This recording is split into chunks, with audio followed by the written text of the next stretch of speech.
Ladies and gentlemen, good evening. To the Munk debate on Canada's foreign policy. Je m'appelle Rudyard Griffiths. Je suis le My name is Rudyard Griffiths. I'm the Director General of this foundation. It's my privilege to have the opportunity to host tonight's historic proceedings, the first ever federal election debate devoted exclusively to foreign policy issues. Tout d'abord, j'aimerais souhaiter la bienvenue to begin with, I'd like to welcome our big audience. Television audience tuning into this debate in French and English nationwide on CPAC and CHCH television, and across North America on Sirius XM and C-SPAN. Also, a warm hello, bonsoir, to our online audience watching this debate right now in French and English on monkdebates.com and on the websites of our official media partners, Facebook Canada and the Globe and Mail. And finally, hello to you, the over 3,000 members of the Munk Debates who filled Roy Thompson Hall to capacity for this special Munk election debate. Our ability tonight to host this debate for Canadians from coast to coast to coast would not be possible without your support and the generosity of the Aurea Foundation. So commençons, let's get our debaters out here and our debate underway. Mesdames et messieurs, j'ai le plaisir de recevoir Ladies and gentlemen, it's my pleasure to welcome Mr. Thomas Mulcair, the leader of the New Democratic Party of Canada.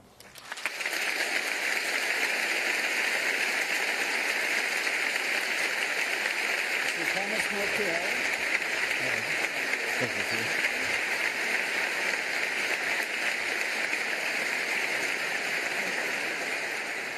Next up is Mr. Stephen Harper, the leader of the Conservative Party of Canada.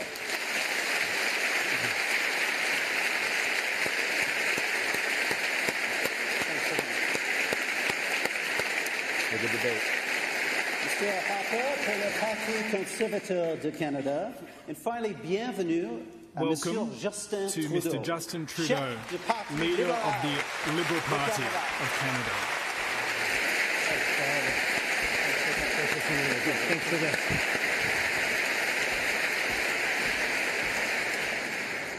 Well, gentlemen, we are glad to finally have the three of you here on stage.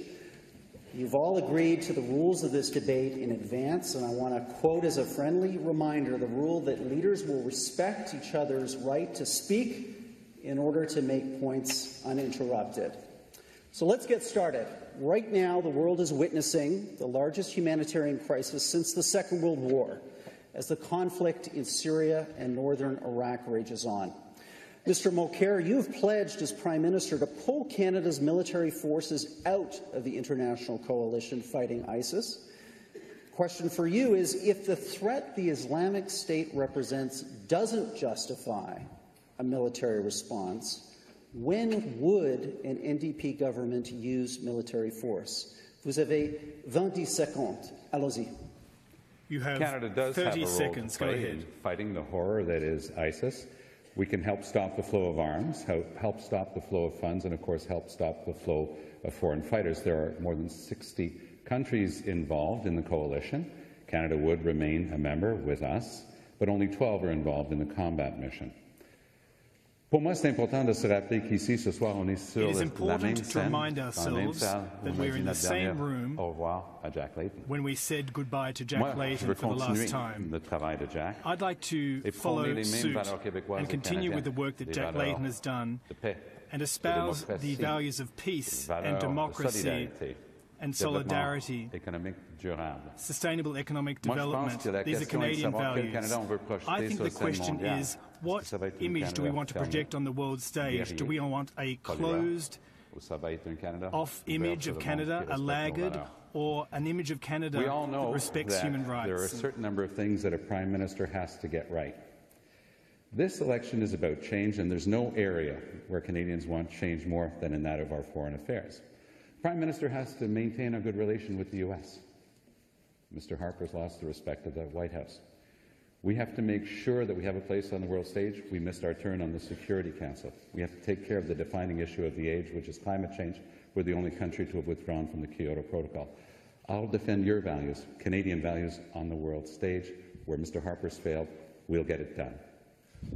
Let's now bring Mr. Harper into the debate for a 7-minute one-on-one with Mr. Mulcair on the topic of intervention. Mr. Harper, quelle est votre opinion sur le sujet? Mr. Harper, what's your opinion on the issue? Our response to this crisis in Syria and in the region at large is a generous and balanced approach, refugee assistance, humanitarian aid, our participation in the military mission against the so-called Islamic State. We're giving generous but responsible refugee policy. We're bringing additional humanitarian aid to the region, and we're also obviously participating in the international military effort against ISIS. Why are we doing that? Not simply because ISIS threatens to slaughter literally hundreds of thousands, create millions of additional refugees, but this is an organization that wants to use parts of Syria and Iraq as an international base for terrorist operations, not just in the region, but also against this country. That's why we're there with our allies, and that's why there is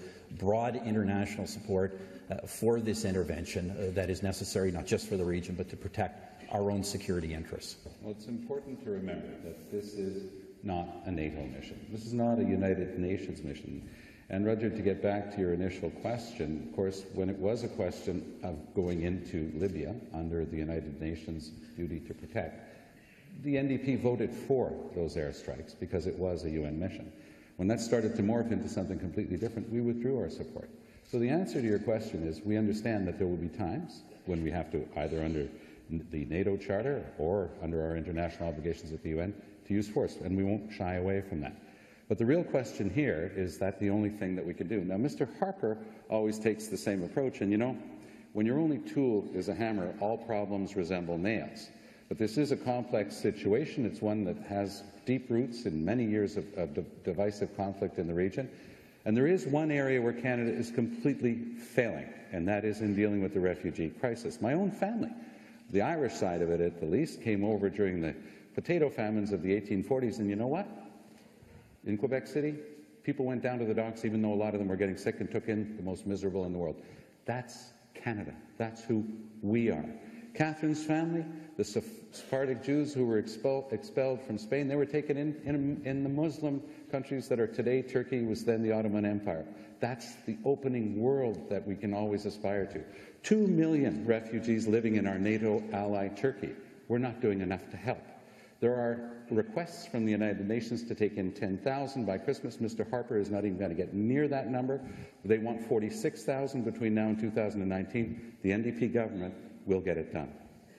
If I could just maybe correct a couple of facts here. First of all, none of our NATO allies, not all of them are involved in the coalition, but none of them are opposed to it. They are all supportive of our mission against the Islamic State. The United Nations is not opposed. In fact, this intervention is happening at the invitation of the government of Iraq under international law. In terms of refugees, Canada's response has been generous and responsible. We've admitted so far 15% of all the world refugees from the region. In terms of our response to this recent crisis, even before it was in the headlines, I announced our intention to accept additional refugees. I've since announced a number of changes to our system to expedite that number, and we're doing so while at the same time making sure that we choose the refugees, that we choose those who are genuine refugees, the most vulnerable people, and also maintain all standards of security and other screening. And this is a generous and responsible approach that Canada is taking. I want to step in here just to refocus the discussion. We're going to have ample opportunity to talk about the refugee crisis later in this debate. Mr. Mulcair, just follow up more precisely on where an NDP government would intervene and why. What are the criteria that you're looking for? Sure. I mean, it's happened, because we do talk, believe it or not. The Prime Minister consulted me when France was looking for heavy airlift capacity in a crisis in Mali. I agreed spontaneously. That's the type of thing that Canada could do. I gave you the Libyan example. But with regard to ISIS, there are things that we can be doing. Canada is one of the only countries in the world, and it is the only NATO country not to have signed the Arms Trade Treaty. Now, we find ourselves in some particularly curious company here with countries like Saudi Arabia, Iran, North Korea, Belarus. And those are not the types of countries we normally identify with, but they're countries like Canada that have refused to sign that treaty. That treaty, when enforced, can help stop the flow of arms to ISIS. We can get a lot more serious, as the United Nations Security Council has asked in successive resolutions, 2170 and 2199, both speak very specifically to stopping the flow of money. We can be involved in that. And on the flow of foreign fighters, never forget that in Mr. Harper's failed Bill C-51, which was backed by Mr. Trudeau's Liberals, there was nothing on de-radicalization here at home. The NDP has a clear plan to bring in 2,500 more police officers across the country. We know that we have to work with faith groups of all descriptions, but, you know, Mr. Harper always has one group in mind, and he tends to finger point and objectify one particular group. He doesn't talk about houses of worship. He specifically refers to mosques. And Muslims across Canada know how to interpret that for exactly what it is. I want to bring the Prime Minister in again. Look, let's be clear that the Government of Canada is pursuing all levels of response to this particular problem, not just refugees and humanitarian aid that I mentioned earlier. We're pursuing anti-radicalization efforts in Canada in terms of financing of the terrorist organizations. We're involved with a range of coalition partners, the World Bank, the G20, working on all of those issues. But none of that explains why the other parties think we should also not take direct military action with our key allies against the Islamic State. This is a group that not only left to its own devices would slaughter literally millions of people in its wake, but has an intention, a stated intention, to launch terrorist attacks around the world, including against this country, and has indicated that it has the capacity to engineer and inspire such attacks. We see that all around the world. We have a very clear reason for being there, supported widely by our allies in the international community. Why we would abandon this mission is a question that goes begging. We have to be able to do all of these things: humanitarian support, stop the flow of foreign fighters and funds, and also take on ISIS directly in the region. So we keep pressure on that organization so it cannot be using that as a base for terrorist operations. Monsieur Trudeau, à vous la parole. Merci beaucoup. Mr. Trudeau, the floor is yours. Thank you very much. To begin with, we all agree up on this podium that the engagement in the Middle East will be a long-term one. To the situation in northern Iraq and Syria. And what we have here is three different perspectives on what we need to actually do. Mr. Mulcair has said he doesn't think we should be in this fight at all. Mr. Harper hasn't seen a fight in the Middle East that he hasn't wanted to send Canadian troops into, starting with 2003 and George W. Bush's Iraq War.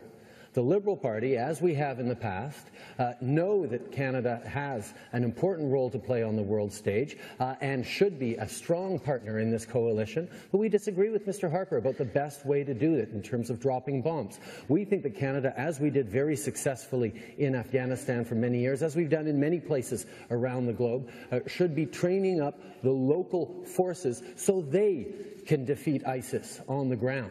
Because we know that sending in Western troops isn't always the best possible outcome, and indeed often makes things worse. We need to ensure that we're equipping local people to be able to bring that fight to ISIS, and Canada has a strong and real capacity to do that. And that actually ties to something that President Obama was talking about today, which is a call to once again re-engage and revitalize United Nations peacekeeping. The fact that Canada has nothing to contribute to that conversation today is disappointing, because this is something that a Canadian Prime Minister started, and right now there is a need to revitalize and refocus and support peacekeeping operations across the country, around the world. Mr. Trudeau, a moment, please. Well, as Sergeant Doiron's tragic death on the front lines reminded us, this is not just a training mission. Canadian Special Forces have been painting for targets for our airstrikes. We know that. They've been involved in live fire on the front line. We know that. The NDP has taken a clear position on this since day one. We've said that we should not be involved in the combat mission. We have said that there are several things that Canada can and should be doing. There are more than 60 countries involved in this effort. Only 12 of them are involved in the combat mission. And that's why we think that we should be stopping the flow of arms, stopping the flow of funds, stopping the flow of foreign fighters. But no, we don't think that our proper place is in that combat mission. Let's be clear, Canada is still involved in peacekeeping in areas like the Sinai. We still contribute peacekeepers around the world. Obviously, there is not a peacekeeping mission to be had right now in Iraq and Syria. And we're not just involved in an aerial campaign, as has rightly been observed. We're also involved, in fact, in training troops. In northern Iraq, we are working with Peshmerga forces who have been an effective fighting force protecting themselves and other minorities against the onslaught of ISIS. I visited them there, and we're extremely proud of the work that they are doing. But the reason we're also involved in the aerial campaign is through much of Iraq and Syria, there is in fact no ground resistance to ISIS, and the only way to keep them back, to hold them back, keep them in their positions, and keep them from simply being able to sit back and plan attacks against us is to keep the military pressure on them. That's why President Obama and our other allies are involved in an aerial campaign. The challenge Canada faces in any time we engage with the world is to support our national interests in a constructive and positive way. Now, there's no question that it's absolutely in our national interest to help defeat ISIS, to work with international partners on that. But how Canada can best help is by doing more of the kind of training of infantry troops on the ground that we develop tremendous capacities to do in Afghanistan and in other places. That is something that Canada has an advantage and an ability to do on top of the necessary humanitarian and much more refugee support that I know we'll talk about later. But that kind of engagement around the world, where Canada is focused on the things that we can do differently and often better than anyone else, is what we have to get back to. That's why this opportunity to re-engage with the 128,000 peacekeepers active around the world right now in 39 different locations is something that, quite frankly, that the President of the U.S., our closest friend and neighbor, is asking for countries to get involved in something that was at its origin a Canadian initiative, and that we not be engaged in a constructive way on saying, yes, let's renew peacekeeping and be part of it for a more stable world for all. Mr. Trudeau, since Mr. Mulcair had the first word, we're going to give him the last in this section. President Putin's statements today are cause for concern for all of us. This is a cauldron. This is a time also for Canadian values to be projected into that situation. Our strong desire for peace. Mr. Harper just talked about peacekeeping. The last time the Liberals were in power, we went from number 1 in peacekeeping in the world to number 32, and under Mr. Harper, we're now at number 68. We know that Canadians want us to do a lot better, and we will. Gentlemen, I want to thank you for a civil and substantive debate in this first topic, and we're now going to move on to our second item to discuss tonight, the refugee crisis. Needless to say, Canadians have been deeply moved during this election by the crisis, the devastating toll that it's having on women, children and families. Mr. Harper, the question is to you. Can you please explain to Canadians how your latest change in policy reflects an adequate response given the enormity of this crisis? Allez-y, vous avez 90 secondes pour répondre. Merci beaucoup. Go ahead, you have 90 seconds to respond. Thank you very much. I've already explained that we have a generous and responsible approach. There'll be more refugees resettled, more humanitarian aid. We'll continue the military intervention against ISIS. I'll just outline once again what the government has done. Even before this was in the headlines, we'd announced our intention to accept an additional 10,000 refugees. That's on top of additional numbers that were already coming, and on top of the fact we already have resettled 15% of all the refugees from the region in the international community. We've since announced our intention, and in fact have implemented changes to expedite the process so we can move those additional numbers in much more quickly. And we've been doing so in a way that makes sure we pick the most representatives of the most vulnerable groups, genuine refugees, and that we maintain all standards of security screening. This is a responsible approach. It's certainly in line with what most other countries are now doing. In addition to that, we've also announced during this campaign the establishment of additional funds for humanitarian assistance. Canada is one of the largest providers in absolute dollars of humanitarian assistance in the region, $800 million directly to the region, over $1 billion to the wider region. We've announced an additional fund. I know Canadians have responded with a need, with a desire to respond generously, and we encourage Canadians to contribute to that fund. We will match contributions. Let us remember, regardless of what the response is to refugees, the vast number of people will remain in the region and will continue to need our help for the foreseeable future. Monsieur Trudeau, entrez dans la discussion, s'il vous plaît. Mr. Trudeau, would you like to enter the fray? Thank you. We need to understand the scope of the humanitarian disaster across the globe. There are 60 million displaced persons, refugees, and as a nation, it is incumbent upon us to help these people, to help them resettle in Canada, to grow our economy, to help our communities flourish. We need to do our share. Moreover, in the upcoming decades, there will be more and more refugees because of climate change, because of other conflicts on the world stage. We need to take a leadership role in multilateral organizations to demonstrate how the entire planet at large can live up to the challenge of the refugee crisis. We have an undertaking at 3 levels. First, we need to do more here at home in Canada to resettle and welcome refugees. The Liberal Party has proposed 25,000 Syrian refugees 6 months ago, and we have maintained that. Over years, Stephen Harper in the House of Commons has given lip service to wanting to do more, but he's never reached these targets. Second, we need to work with our international allies, whether it be with Libya, Turkey, Jordan, which are in a state of crisis because of the refugee issues, and also the European countries that need to gear up to this wave of refugees. We also need to attack the root causes in Syria, where we need to stem the tide of war. One moment, please, Mr. Trudeau. The floor is yours, Mr. Harper. Over the past decade, Canada has resettled 250,000 refugees. Per capita, this is the biggest refugee resettlement program in the planet. Now, based on these figures, there are 15 million displaced persons or refugees, perhaps the biggest number in the region ever before. There's not simply a political solution to this crisis. That's why we have struck a balanced approach, including humanitarian aid for the vast majority of refugees that will remain on the ground, and also military intervention against ISIS. ISIS is resolved to create more and more refugees and to slaughter millions of human beings. We need a three-pronged approach. Listen, there's quasi-unanimity across Canada. We must do more.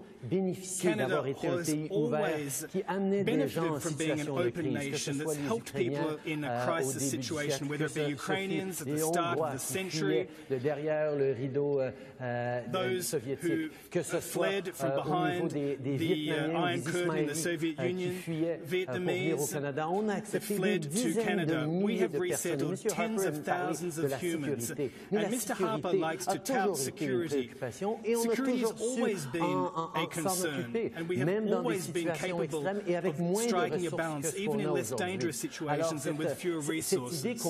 So this notion that we must do more, well, that's what everybody is saying. Prime ministers and presidents are saying this across the world. Premiers are calling for this. Municipal mayors are doing this. And this government is dragging its heels, doesn't want to do more. Look at Rex Helia, who's saying that we can bring in 50,000 refugees before Christmas. These are credible voices that are encouraging Canada to be the country that we have always prided ourselves on being.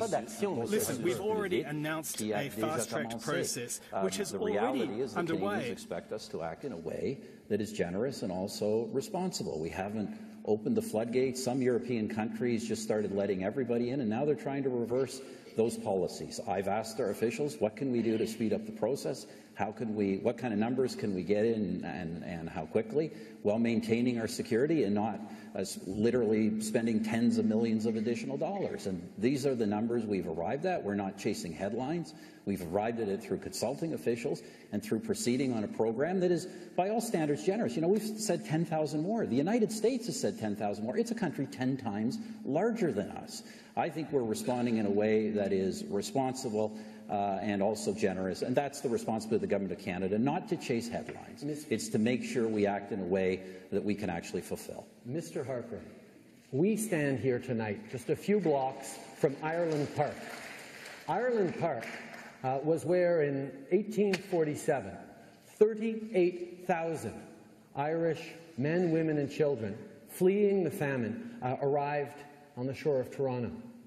There were 20,000 citizens of Toronto at that time, and they accepted 38,000 refugees who proceeded to build and contribute to this country, to this city, and to who we are today. Canada has always done more. It's not about politics, it's about being the country that we have always been. Et c'est à ce niveau-là que vous êtes en train de pas seulement échouer à notre devoir en tant que Canadiens, reneging on our duty as Canadians. Not only are you failing us, but the entire world is looking at Canada and saying, what is going on? You used to be a country that welcomed human beings, that appreciated diversity, people in crisis, people in distress, who would wish to help to build a better future and a brighter future for their children. Our communities gave them this opportunity. That's what we were as a nation. And yet now Mr. Harper talks about nothing but security. We need to do the bare minimum. But he talks about resisting the tyrants and the dictators. But do you know who is resisting these tyrants and these dictators? The families who are fleeing for their lives, who are resisting the violence on the ground. They come to Canada, and what are they doing when they get here? What are you doing? They're taking away their health care. That's not the generous nation that we've been in the past. On a déjà admis 23,000 personnes de la région. We've already admitted 23,000. We've had a commitment to an additional 10,000, and on top of that, during this campaign, an additional 10,000 that we sped up the process on. We're not living in a different era here. We're living in an era where people are fleeing a terrorist war zone, and we obviously must have a security screening. In terms of the policy on health support for refugees, let's be very clear. We have health support for our refugees and immigrants. Where we stop those benefits is when we have cases of refugee claims that have been turned down, rejected because they are clearly bogus. Not true, Mr. In those Harper. cases, we do not provide health care better than the average Canadian gets, and that's a responsible thing to do. Le temps est écoulé. Mr. Mulcair has been waiting patiently. Let's bring you into the discussion. Merci beaucoup, Rudyard. It's important for Canadians to remember when we've gotten it wrong in the past and why we have to learn from those experiences. The Komagata Maru was pushed back from Vancouver. A lot of those people were killed when they made it back home. They weren't allowed into Canada. Far more recently, a boat called the Sun Sea arrived also in BC. Minister Vic Taves, one of Mr. Harper's ministers, said that they were terrorists. A great number of them have already been admitted as legitimate refugees. Tout dépend de notre approche. All depends on our approach, whether we are an open nation, whether we want to help those who are less well off in the world, or if we want to find a pretext to remain inert. The former Chief of Defence Staff, Rick Hillier, urged the Prime Minister, begged the Prime Minister to stop using the pretext of security to come to the aid of refugees. I think we need to listen to Rick Hillier. His experience, his reasonable voice that reflects the deep values espoused by most Canadians. And I'd like to add something, if I may, sir, and that is that there is a real winter on the border between these nations. Last winter, there are children who died from cold. I quite simply cannot fathom that a child would die from cold, especially in a country like Canada. We can help these children. Let's do more, Mr. Harper. No more pretexts, no more excuses. Mr. Mulcair, we've already given undertakings to do more. A fast-track system. Are doing more. But this isn't just a game of trying to up the numbers. We have to do things responsibly. I have visited refugee camps in Jordan of Syrian refugees. I have visited refugees in northern Iraq. I have visited with families we have accepted from these regions. I have met with leaders from those communities, not just in Canada, but from the region itself. And I can certainly tell you from my visits to the refugee camps in Jordan and debriefings there, we cannot pretend there are no security risks. It is important that we do screening. And those countries in the world that responded to these headlines, as these others would have, by just opening the doors and doing no checking, have rapidly regretted that and are now trying to put in place the very kind of system that Canada has been pursuing all along. It's a generous response. It's a responsible response. It is not based on the headlines. It is based on the right thing to do. Monsieur Harper. Monsieur Harper, ce qui manque clairement dans cet enjeu-là, c'est tout simplement une question de volonté politique. Quand Joe Clark, Premier ministre, a décidé d'accepter des dizaines de milliers de Vietnamiens qui venaient au Canada, qui fuyaient le communisme, qui fuyaient une guerre atroce, oui, ils étaient préoccupés de la sécurité. Mais la volonté politique de dire nous devons faire plus, nous pouvons faire plus, a contribué pas seulement à la sécurité de bien des gens et la sécurité économique de bien des gens qui sont venus ici, mais ça a contribué énormément au Canada. Mon père, en 72, quand il a accepté les Ismaélis venus de l'Ouganda, qui quittaient un dictateur affreux, a eu beaucoup de misère à convaincre les Canadiens qu'il fallait accepter ces réfugiés islamiques de l'Afrique. Mais les Canadiens ont compris rapidement par le succès extraordinaire de cette communauté-là, qui a contribué à l'essor de nos villes, à l'essor de notre pays, que d'amener des gens ici pour leur donner une chance de réussir, c'est l'histoire même du Canada. C'est ce qu'on a toujours fait. Et M. Harper peut dire toutes ces excuses administratives qu'il veut, il ne faut pas en faire plus, il faut faire attention. Oui, il faut faire attention. Il n'y a pas personne sur cette estrade qui est en train de dire qu'il ne faut pas faire attention. Mais il faut qu'on soit encore une fois le pays qu'on a toujours été pour comprendre que le Canada peut fournir des solutions dans le monde et peut partager nos solutions avec justement les pays d'Europe qui ont de la misère parce que pour nous, une diversité, c'est une source de force.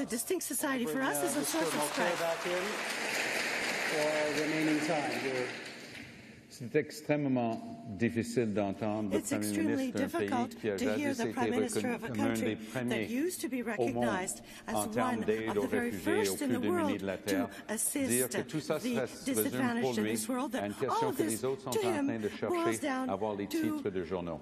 I don't accept to hear a Prime Minister of Canada to say that trying to help the most needy of the earth, help people fleeing a tragedy on a scale not seen since the Second World War, anybody fighting to take more of them into Canada and to help them is somehow chasing headlines. I find that disrespectful, but not only for the people on this stage, because I think that every one of us wants to ensure security. It's disrespectful to Canadians and to Canadian values.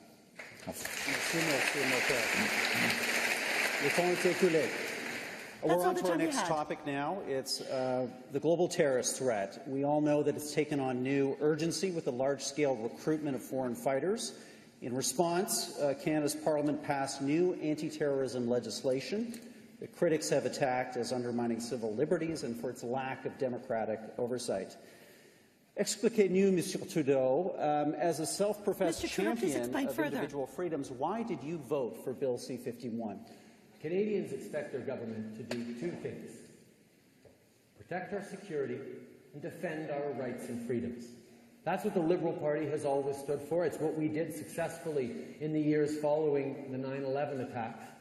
We brought forward responsible legislation that went through many amendments and many tweaks before we got that balance right, but we did get that balance right. Canadians expect their governments to do that in a way that doesn't foment fears or play up divisions. Now, Mr. Mulcair has had three different positions on C-51. His initial position was to change it, then a few weeks later it was to repeal parts of it, and then now it's to scrap it entirely. And the one thing he says is that we don't need to do anything more to protect our security than we have right now, because he hasn't put any options forward. Mr. Harper doesn't think we need to do anything more to protect our rights and freedoms. Whereas in a free society, we know that we have to ensure that anytime we give greater powers to our police or investigative or national security services, we are matching that with an increase of our protections. That's why the Liberal Party pushed for strong amendments during the committee process on C-51, and that's why we're committed to bringing in oversight by parliamentarians like our other Five Eyes allies and sunset and review clauses that are going to meet what Canadians ask for, which is defend our rights and protect our safety. Monsieur Mulcair, allez-y, entre dans la discussion avec Monsieur Trudeau. Mr. Mulcair? When you have convictions, you have to have the courage of those convictions. The NDP took a very strong principled stand against C-51. We looked at it. We knew it was wrong. The same way the NDP was the only party to stand up in 1970 when Pierre Trudeau put hundreds of Canadians in jail without trial, without even any accusation. The only party to stand up against that was Tommy Douglas's NDP. That's the courage of your convictions. When we started our fight against C-51, the vast majority of Canadians were in favour of it. Mr. Harper had done an excellent selling job. By the time it had finished in committee, Canadians understood two things: that it was more to do with the politics of fear and division than anything to do with security, and every single group that came and testified, every expert who came in there, and 4 former prime ministers, including 3 Liberal prime ministers, all said it was wrong. The NDP stood up against C-51. Now, and I'll get to C-51 in a moment, but throughout this campaign, in direct references and in indirect references, both of these gentlemen have, at various points, attacked my father.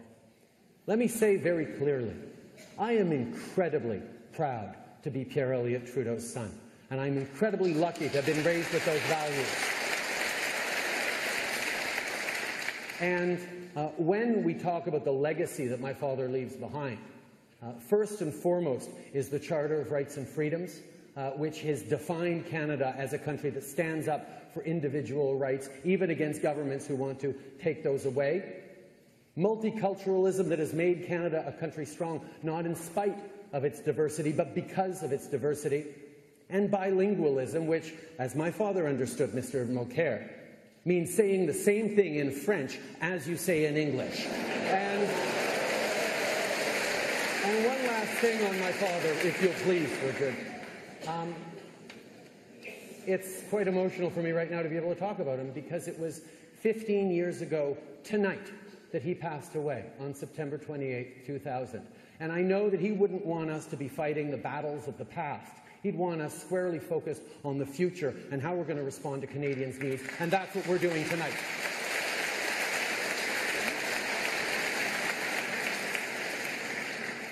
What we are talking about is Canadian values, the values that guide us when we make our choices. Sorry to hear that Mr. Trudeau thinks that we're talking about his father in a negative way. I'm talking about a historical fact, that the only party that stood up in 1970 and defended Canadians' rights and freedoms was the NDP. The only party that stood on a question of principle against Bill C-51 was the NDP. Mr. Trudeau went to the University of British Columbia and said that he was against it, but that he was afraid of Stephen Harper making political hay. That's not true. That's not political courage. Mr. Mulcair. You have to have the courage of your convictions. And with regard to Mr. Trudeau's sorry, you said we were going to be able to speak individually. I don't mind being able to finish my sentence. Go ahead. On Mr. Trudeau's other complaint, which he throws out there very lightly at every occasion, Radio-Canada did a check of Mr. Trudeau's complaint, that somehow he has cases where I've said one thing in French, one in English. You know what they said? That it was total malarkey. It's not true. I say the same thing whether I'm in Quebec City or in Calgary. I'm very proud to know and understand Quebec and have strong support there, but I also know that an NDP government will represent Canadian values right across this great country. Mr. Mulcair, it's very clear. We saw it again earlier this week, or last week, in the French debate. You were happy to talk about your decision to make it so that separatists could break up this country on a single vote, even though the Supreme Court of Canada said no, unanimously. But you won't talk about it with Peter Mansbridge in English. You wouldn't talk about it at the Maclean's debate. The fact is, you carry 2 different discussions at the same time, and that is not responsible. The other thing, however, that Mr. Mulcair has done on C-51 is exactly what so many of us deplore that Mr. Harper has done, which is to play the politics of fear. Now, Mr. Harper, we all know, on C-51, wants us to be afraid that there's a terrorist hiding behind any leaf and rock around us, and we all need to be afraid, and that's why he's there to protect us. Now, fortunately, the podiums are transparent. Mr. Mulcair is playing a similar politics of fear, trying to say that because of C-51, with which we have been very clear that we have reservations, but there are elements in that bill that protect Canadian security immediately, and we're committed to bringing in the changes necessary to get that balance right. But Mr. Mulcair is also playing the politics of fear and division, fear for environmental groups and First Nations, fear that we're suddenly in a police state, fear that we've suddenly ripped up the Charter of Rights and Freedoms. And we know that that's not true. The Liberal Party has taken the responsible position of saying we need to do both security and defend our rights and freedoms together, and that is what my father and Liberal governments have always understood.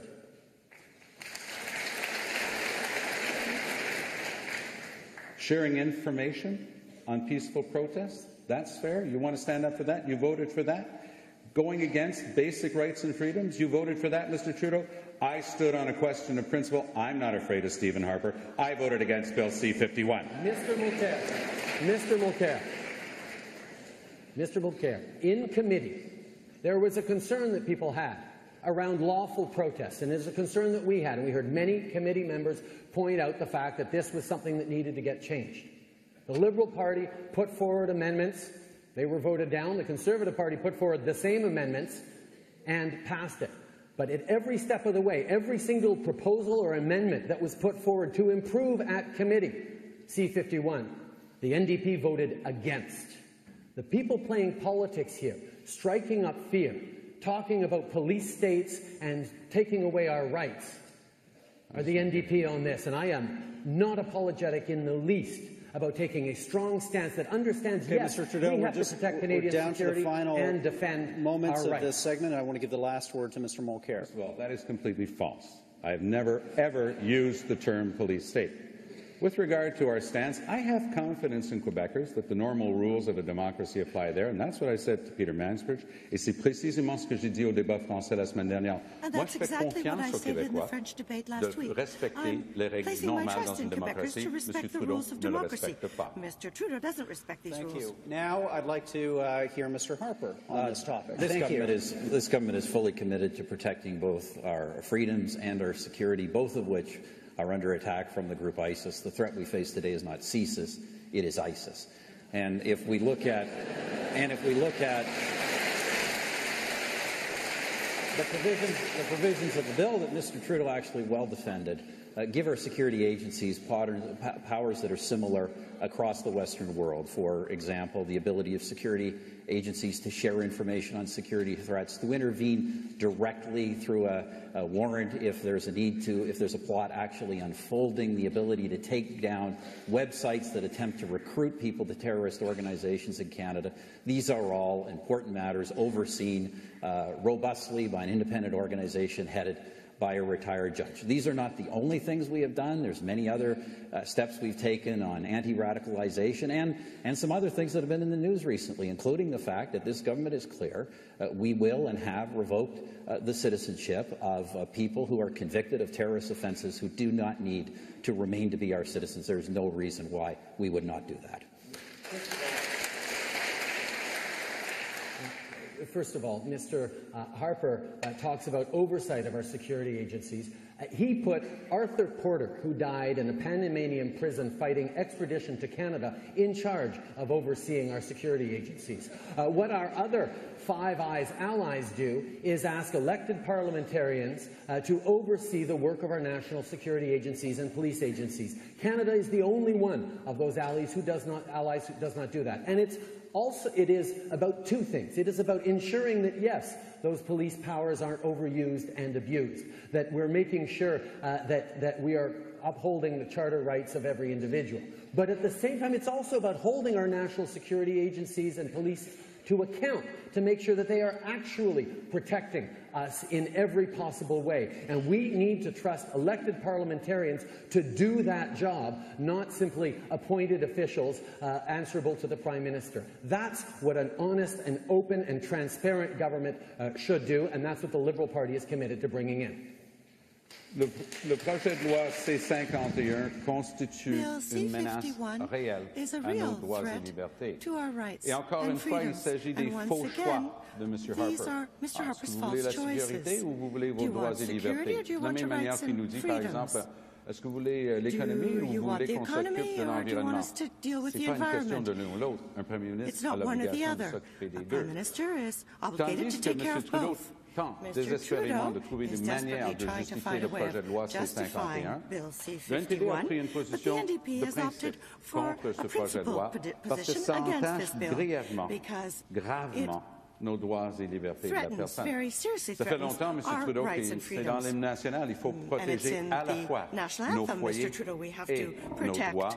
Ce projet de loi-là, de la part de quiconque qui se prétend progressiste, aurait dû faire l'objet d'une analyse serrée pour conclure que ça compromettait nos droits et libertés. Il fallait avoir le courage de voter contre ces 51.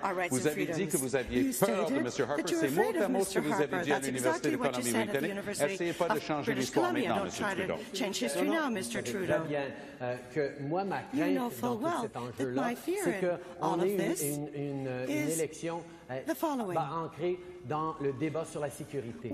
Les Canadiens sont préoccupés par leurs emplois, par nos besoins en infrastructure, par de l'aide pour la classe moyenne. Et c'est de ça qu'il faut parler dans cette élection. Et la réalité, c'est que nous avons pris la position équilibrée que le Parti libéral a toujours pris. De comprendre qu'il faut défendre à la fois nos droits et nos libertés. When Mr. Harper talked about C-24, he talked about the fact that despite 10 years to do something about it, he just revoked someone's citizenship today, these past days, convicted of terrorism. And he's right that the Liberal Party takes issue with that. Because quite frankly, it worries me when the first response is not, this person needs to be in jail, but it's, this person should be given a two-tiered citizenship. That we recognize that someone can be judged differently by our system of laws and rights because their parents were born in a different country. That is not Canadian, and particularly from this Prime Minister who has made a habit of calling out First Nations groups, environmental groups as terrorists. We should be very worried that any Prime Minister would have the ability to revoke citizenship for people. It's a slippery slope that belies what Canada is. Mr. Harper, please come in. We're going to add a minute to the clock and give you the last word. The individual in question is already in prison, and we will be able to remove him from the country under this law after he is released. That's the difference. But are you seriously saying, Mr. Trudeau, will you never be able to revoke citizenship from somebody? No. Is that your position? No. Because we revoked the citizenship already of war criminals. And why would we not revoke the citizenship of people convicted of terrorist offenses against this country? This was a bill put forward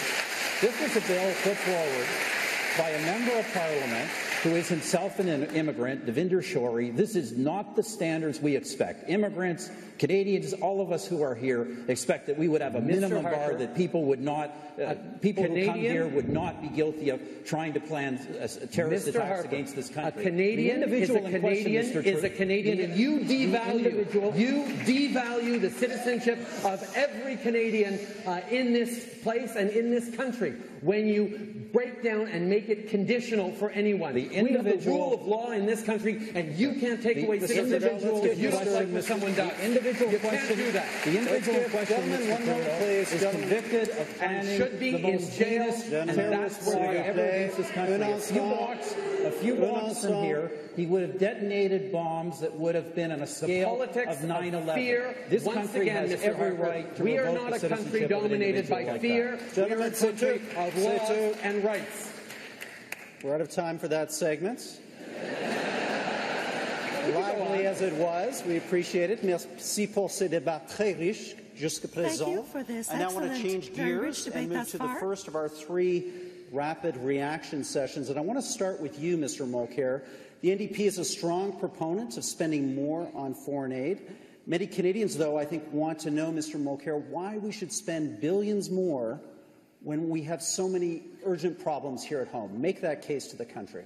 Well, I think that it is a fundamental Canadian value to do more, to help the neediest in the world, to help on issues like international cases of poverty, help build democracy in the world, help defend women's rights. Those are core Canadian values. And don't forget, we've dropped by about half The percentage of our gross national income that we're dedicating now to foreign aid, we're down to under 0.25%, which is lamentable compared to other countries. I mean, David Cameron's Conservative government has brought that country up to the 0.7% that will be the goal. We'll set a timeline for that with an NDP government to get us to that important goal of 0.7%, because Canadians understand that it's only by investing that we can help democracy, that we can help alleviate poverty, but importantly as well, we can help build Canada's standing in the world.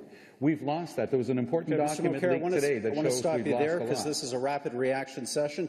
Gentlemen, let's have a three-way debate on this topic. Qui commence? I'm going to start. Je vais commencer par surprendre quelques-uns, surtout après cette dernière échange. Je veux féliciter le Premier ministre pour ce qui a commencé au niveau de la santé maternelle. Le Canada a pris un engagement et est en train de faire une grosse différence en matière de santé maternelle à travers le monde. Mais ça ne va pas vous surprendre que je déplore qu'il y a un 8% de la mortalité des mères reliée aux avortements non sécures et non faites comme il faut, que nous devons aussi être engagés.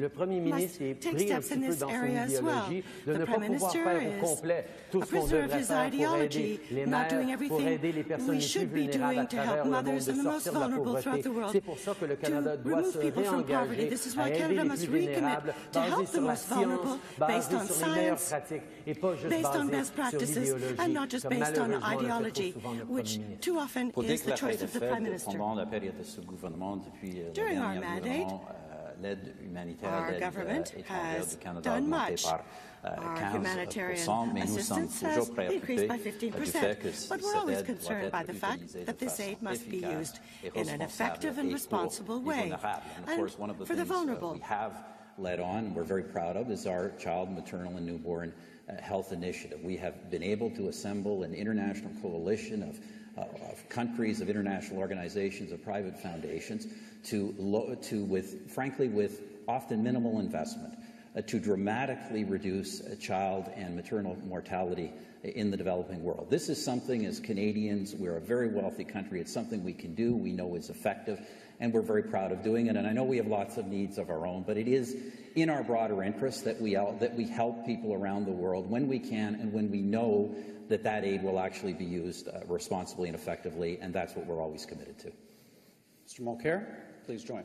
Dans les pays dont on est en train de parler, in the countries we're discussing, there are more than 47,000 women who will die for lack of access to a safe abortion. We know that today Et non seulement une arme de guerre, c'est devenu is not only a weapon of war, it has become a strategy of war and warfare. We must be realistic and put an end to this doctrinarian approach that excludes a whole series of rights for the women we wish to help in these countries. Mr. Harper, for ideological reasons, is refusing to take steps categorically. I do not accept that Canada not act dealing with these fundamental issues and problems. This government is helping with healthcare services. It's very generous in this regard, but clearly our plan aims to rally the world. Of course, you can't go out in the world and unite the range of countries we have and independent and third-party organizations, NGOs that we have, and get into that kind of a debate. You need to concentrate on the things that unite people. Saving the lives of mothers and their newborns around the world is a cause that has united people, on which we have made real progress, and we need to keep going in that direction. It's something we should be very proud of. The last word to Mr. Trudeau. En matière de développement international, le Canada n'est pas en train in the area of international aid, Canada isn't doing as much as it could do. Unfortunately, we don't have the commitment we used to have. Nevertheless, as Mr. Harper mentioned, we do have extraordinary NGOs that do exceptional work throughout the world. Canadians involved in Médecins Sans Frontières, Doctors Without Borders, Engineers Without Borders, etc.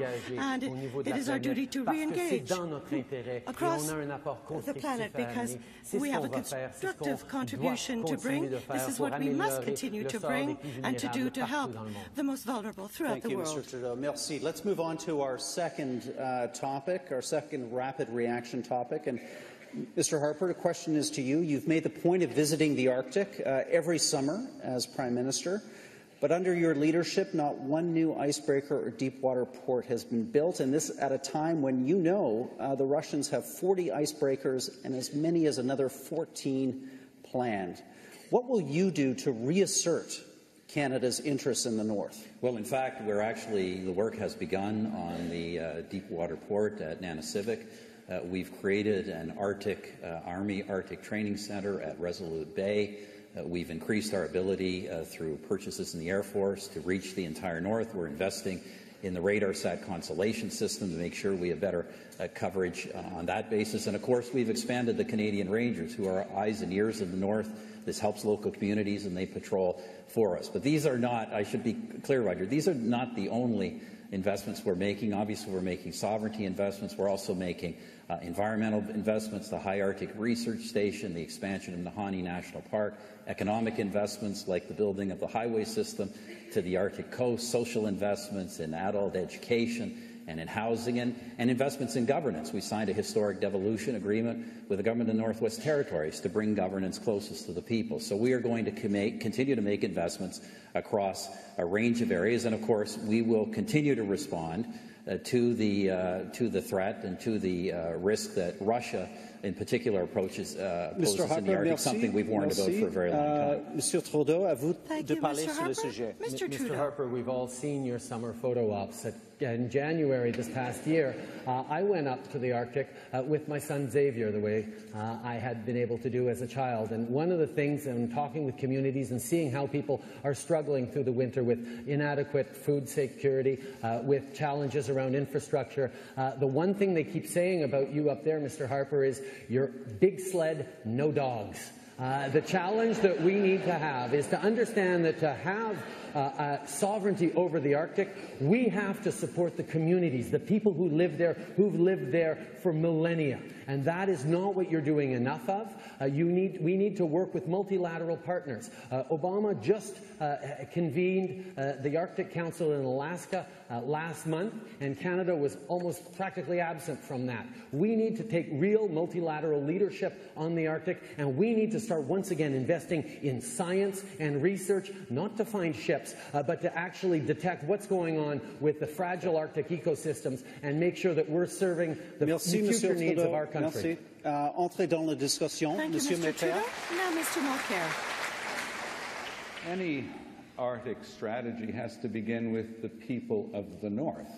Moi, je suis très fier de dire que demain, I'm very proud to say that tomorrow I'm going back to Iqaluit. It's an extraordinary opportunity for us to remember Mr. Harper's failures, especially with food supply in the North. He destroyed the program in place previously, and we saw the results of this. The House of Commons about people going into garbage cans to find food in the North. His minister, Ilona Glukak, sat there in the House of Commons reading her newspaper. I think that we have to show a lot more concern for the people of the North, and we've also got to understand that Canada's Arctic is the front line of the battle against climate change. As the permafrost melts, we're letting go a lot of methane, which as a greenhouse gas is 20 times more powerful than CO2. It's a catastrophic climate driver, and we're going to have to start dealing with this issue seriously. Mr. Harper, of course, doesn't agree. He doesn't think that there's a problem. That's why he's made us the only country in the world to withdraw from the Kyoto Protocol. I know that it's an urgent and pressing issue that requires serious attention from a future Prime Minister. Look, I have given already a very partial list of the range of new investments we've made in the Arctic. These are, frankly, without a precedent in Canadian history across environmental, economic, social, sovereignty, governance dimensions. That's why Northerners have responded so positively and so supportive to our agenda. This kind of attention was simply never paid to this part of the country before. If it now awakens the attention of the other parties, I'm happy about that. It's about time. The North defines our country. It's about time it got support from all parties. But look, I'm particularly proud that we have a remarkable Inuit woman who sits in the Cabinet of Canada. That is a real step forward to this country and a real sign that those people, that the Inuit and the North has really arrived in our country. Okay, gentlemen, we've got a minute left. I'm going to give 30 seconds to Mr. Trudeau and the last word to Mr. Mulcair. Harper talks about icebreakers, but the fact is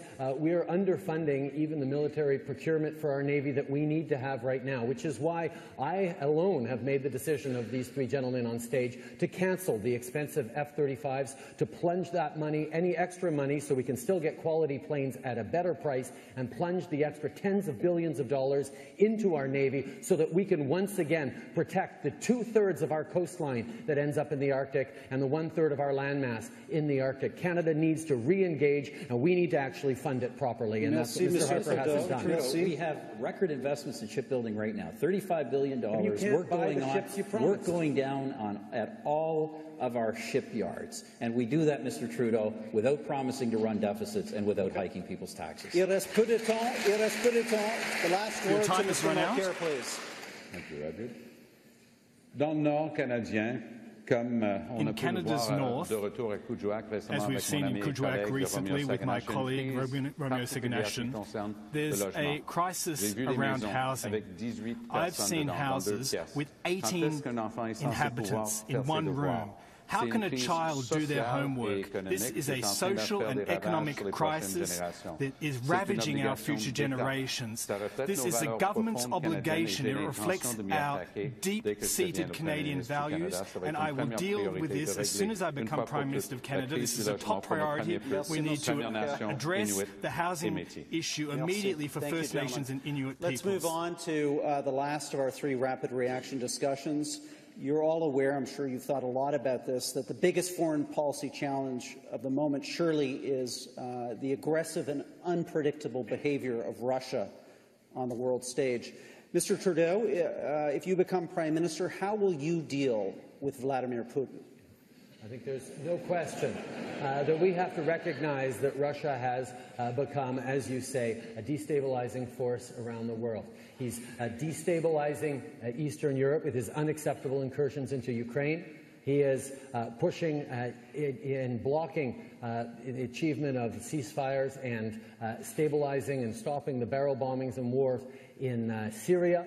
And he's being a provocative agent in the Arctic, which requires Canada to stand firm with our multilateral partners to push back with strong sanctions and as a strong part of NATO against that. Now, Mr. Harper has made a big deal out of talking loudly and strongly at Mr. Putin, but the reality is Canada has such diminished voice on the world stage that Mr. Harper hasn't noticed that Vladimir Putin didn't listen to him when he told him to get out of Ukraine, and that is unfortunately a reflection of where we are, where we don't have the impact that we used to have in multilateral organizations to push back effectively against bullies like Vladimir Putin.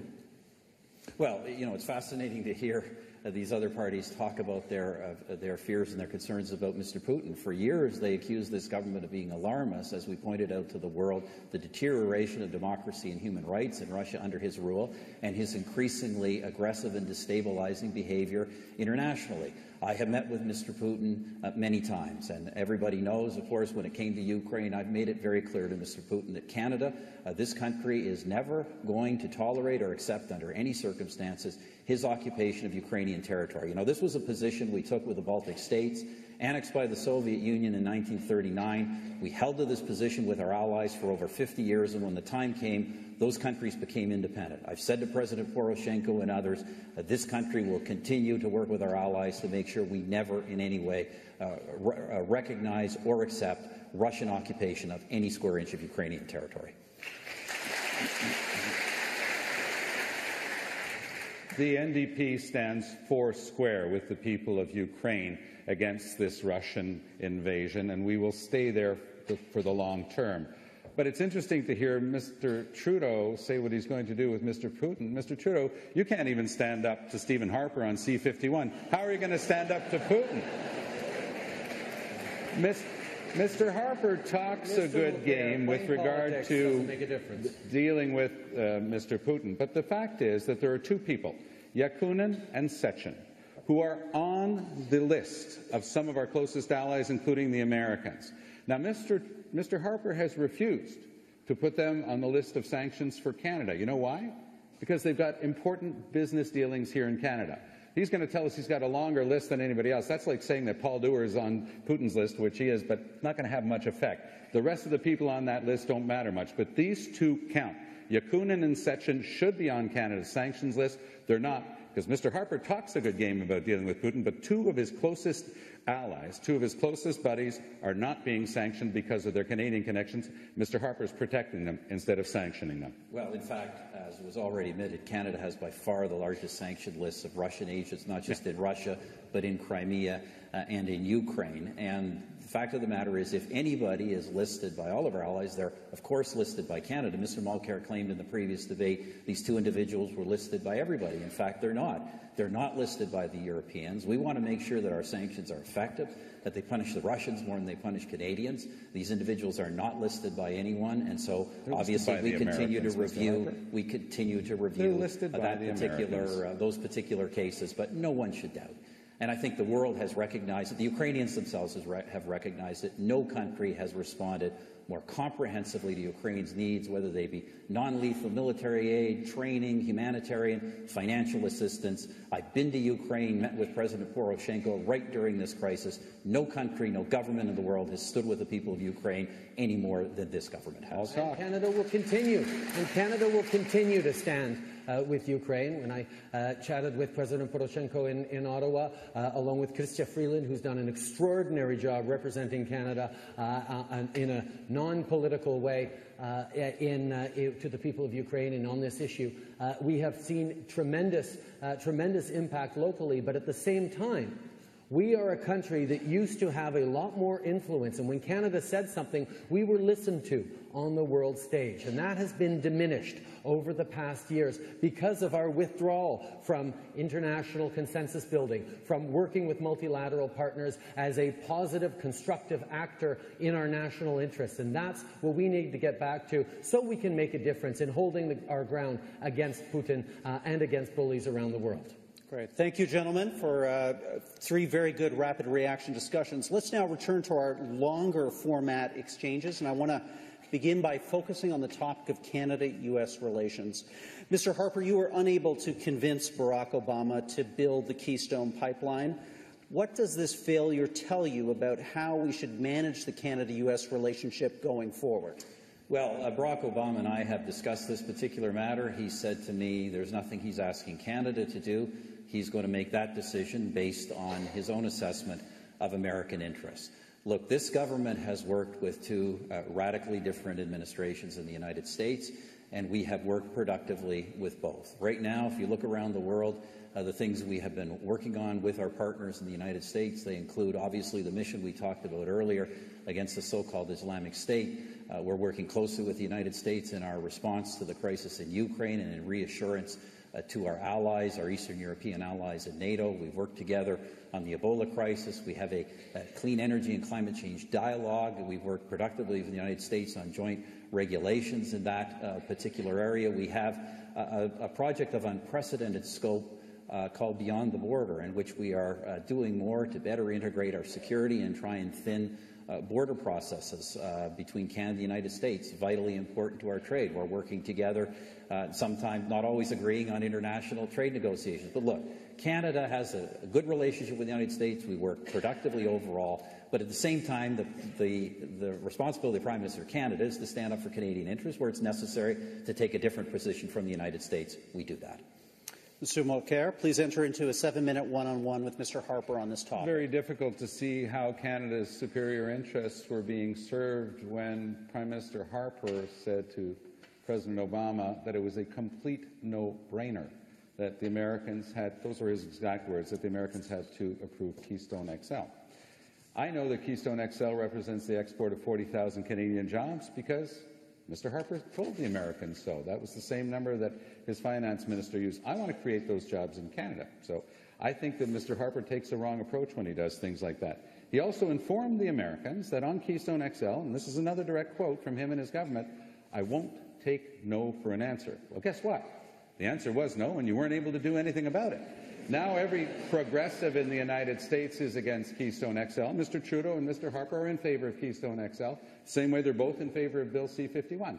Progressives in Canada are against C-51. Progressives in all of North America understand it's time to start dealing with these issues seriously, and both Mr. Harper and Mr. Trudeau have failed on Keystone. Can I look at the facts of the Keystone XL pipeline?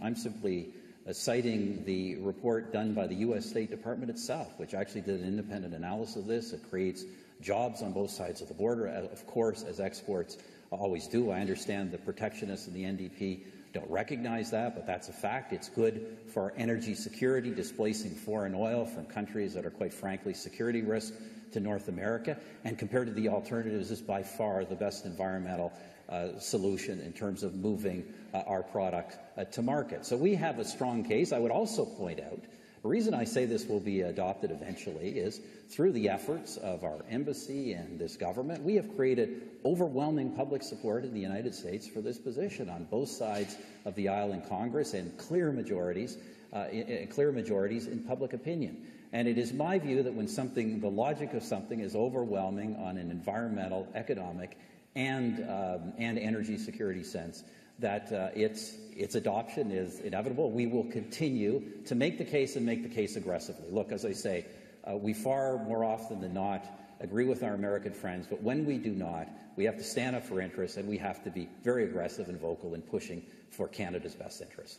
Well, that's a wonderful idea, but when you actually need the approval of your colleague for something that you're pushing for, the last thing you should be doing is saying that it's a complete no-brainer, or that you won't take no for an answer, or your closer on this whole thing, which was to tell the American administration of President Obama that if you didn't get it with this administration, you'll get it with the next administration. There's an old saying, Mr. Harper, that you catch more flies with honey than with vinegar. I think you were pouring vinegar by the gallon on the Americans, and it's not a surprise that they were saying no to you. You're right, though, that there are times when our approach will be different from that of the Americans, and our job is to stand up for Canada. On issues like trade, like climate, like security, overall we're going to be in agreement with them. We do have to stand up for Canadian values. But what's the Canadian value in exporting 40,000 Canadian jobs to the U.S.? It doesn't make any sense. You know, Mr. Mulcair, this is really fundamental. It is amazing that the NDP actually believes that because we export our products and that helps create jobs elsewhere, that's somehow bad for Canada. The reason trade is so important is it creates economic opportunities on both sides of the border. You know, I personally have friends who work in this industry, ordinary families who depend on their revenue from this industry. The industry and labour organizations in both the United States and Canada are supportive of this. Labour unions in Alberta say the NDP's position on this is wrong.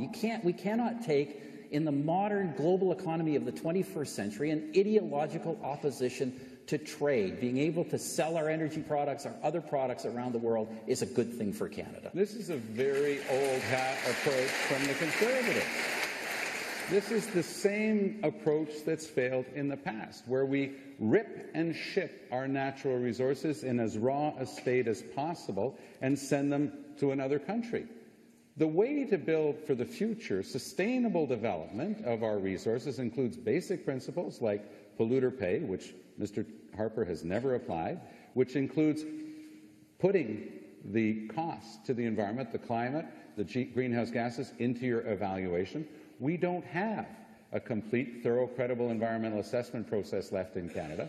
And by the way, Mr. Harper has failed not only in the United States with Keystone, but on his watch, there's not a single kilometre in 10 years of pipeline that's been built in Canada, and there's a reason for it. You can force the matter and gut environmental legislation like he did, the Navigable Waters Protection Act, species at risk, fisheries, but unless the public's on side, it's not going to get built. And that's what's happened. Mr. Harper has only himself to blame. We've got to start adding value to our resources here in Canada. Mr. Mulcair, we've gotten off topic here, so I'd like to now bring in Mr. Trudeau for his thoughts on the Canada-U.S. relationship. And gentlemen, that's what I want us to focus on in this section. Our relationship with the U.S. is the most important foreign relationship that Canada has. How the Prime Minister can work with the President is at the top of the list of what a Prime Minister needs to get right. They're our most valuable and trusted ally, they're our nearest neighbour, and they're our most important trading partner. And how we engage to ensure that there are jobs for Canadians and economic growth is deeply wrapped up in how we're getting along.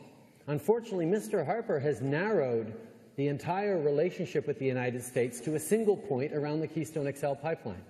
And he went to New York and criticized and harangued the president. That is not the kind of relationship we need, because not only does it not get the outcome that was desired of getting an approval for the Keystone XL pipeline, it also interferes with our capacity to deal with other issues, because it's, quite frankly, all Mr. Harper and his ministers wanted to talk to the U.S. about. Whether it's Buy American, whether it's the auto sector and the TPP negotiations going on, whether it's just jobs and growth for Canadians. The fact is that Canadians are sitting around worried about their jobs because we have a Prime Minister that doesn't like Barack Obama. We need to do much better than that.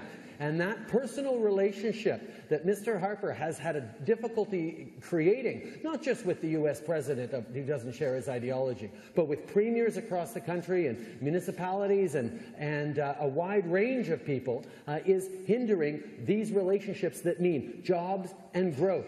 Mr. Trudeau, let's bring in Mr. Harper to reply.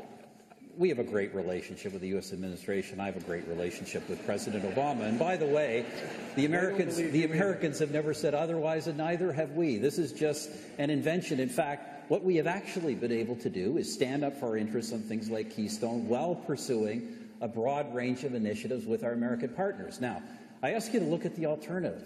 Imagine, first day of office, that we would have a Prime Minister who would say to the United States, we are pulling out of the joint military mission against the Islamic State. And why? Because you, Mr. Obama, are continuing the policies of George W. Bush. Seriously, if you really want to poison the relationship, that would be the way to do it. We are acting with the Americans around the world when we share interests. I want to ask Mr. Mulcair to respond to that, because it goes right to the heart of his policies regarding the Islamic State and the international coalition. So please. And our relation with the United States. Exactly. It's interesting to hear the Prime Minister cite our allies only when it suits his purpose. And it's not based on a question of values. So in the case of fighting the Islamic State, he'll say, well, we have to do the same as the Americans, the British and the French, because they're involved in this combat mission. When it comes to the deal that France, the United States, and Great Britain helped ensure that Iran's nuclear ambitions were peeled back, Mr. Harper attacks that as being wrong-headed. So it's not a question of the fact that some of our allies agree and some of us don't. We just said the same thing, Mr. Harper, that when it's not in Canada's interest, we'll stand up for what Canada needs. And I know that Canada can get back to being a voice for reason. I want to put Canada on track. I want us to be able to fight the flow of arms, fight the flow of money, fight the flow of foreign fighters. But I also know that an independent Canadian foreign policy means that fundamental Canadian values, like fighting harder for peace than for war, is what I will bring to my tenure as Prime Minister of Canada. We've got a minute left, and I want to give you the last word on this topic because you came in first. So, Mr. Harper, please. We have congratulated our allies on working to get a deal with the Iranian regime, but the proof of that will obviously be in the implementation of that deal. We will believe Iran's words and not its actions, and I think our allies will take a very similar position. But look, I fully admit that we don't always take the position of our allies. Sometimes we take our positions based on what we believe are principles. Let me give you a clear example. This government has been perhaps the most unequivocal in the world on the fact that when it comes to the Middle East, we are not going to single out Israel. It is the one Western democratic ally. Threats that are directed at that state is on the front line of the threats directed against us. We are not going to single out the Jewish state for attack and criticism. We recognize unequivocally the right of Israel to be a Jewish state and to defend itself. Last word to Mr. Trudeau.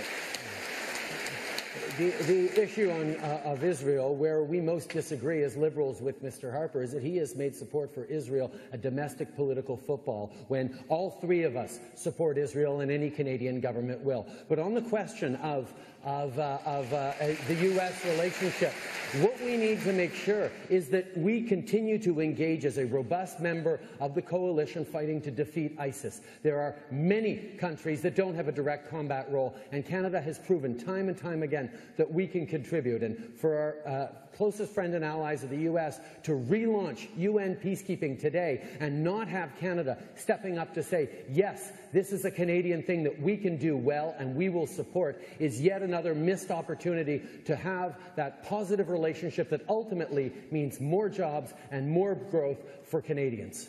Thank you, gentlemen. We're going to move on to our next topic. In a matter of weeks, we all know world leaders will gather in Paris to negotiate a new global climate change agreement.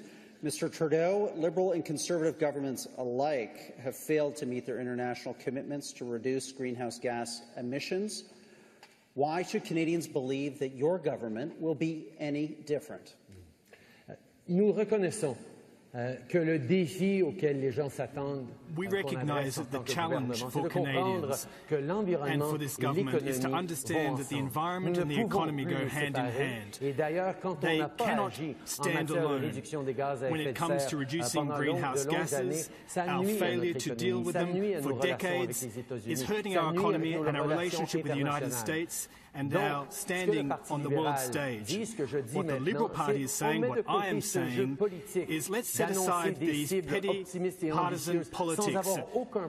Why have ambitious targets with no plan to make good on them? What we have chosen is to invest massively, heavily, to reduce our greenhouse gas emissions. We're talking about $20 billion over 10 years invested in public transit that will reduce our transport emissions. We're talking about $20 billion over 10 years in green, sustainable infrastructure so that we can reduce our greenhouse gas footprint.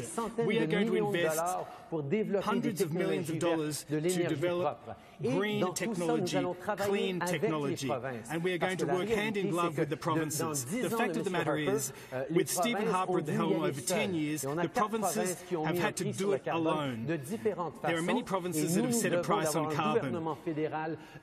We need to have a federal government to stand behind the provinces to present a common front in Paris in a couple of weeks to show that Canada is on the right track. Thank you, Mr. Trudeau. Mr. Harper, please enter into the fray with Mr. Trudeau.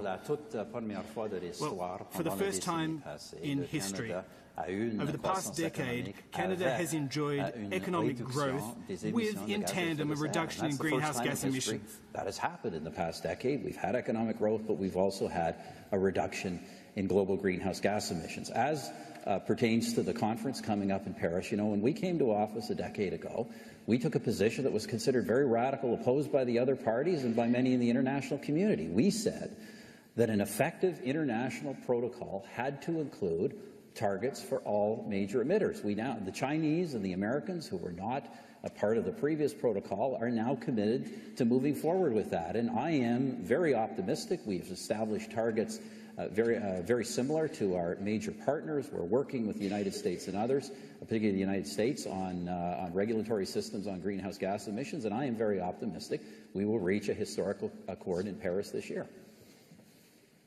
Vous savez, il dit ça.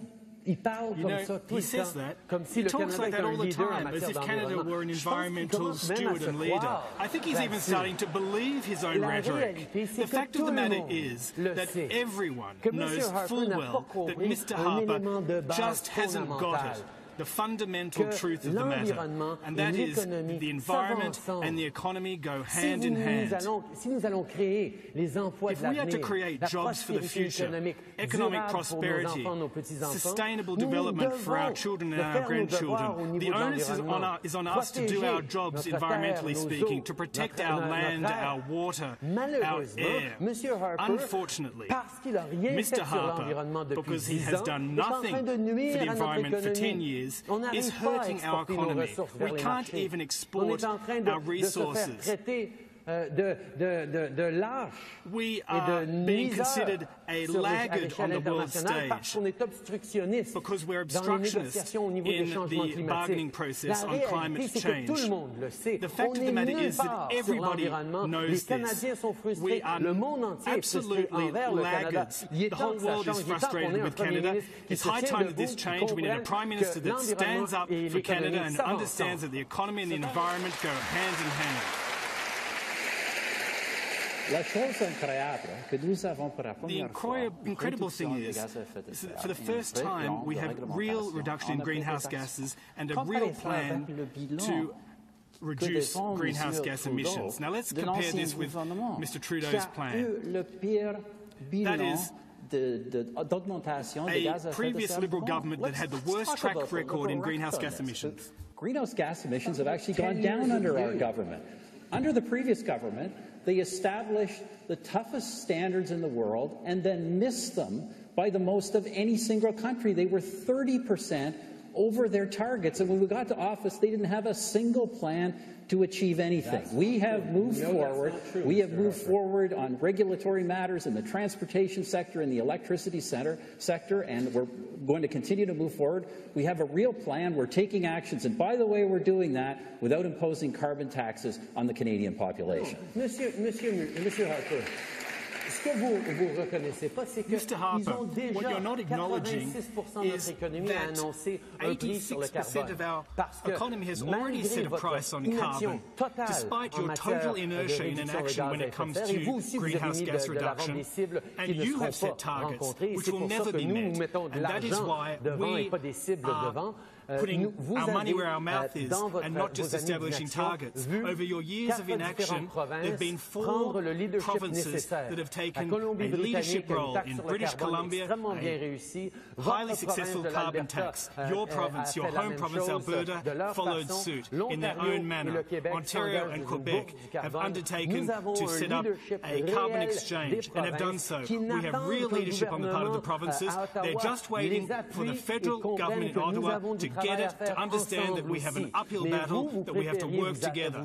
And yet, you favour an obstructionist approach. You have your sitting on your hands.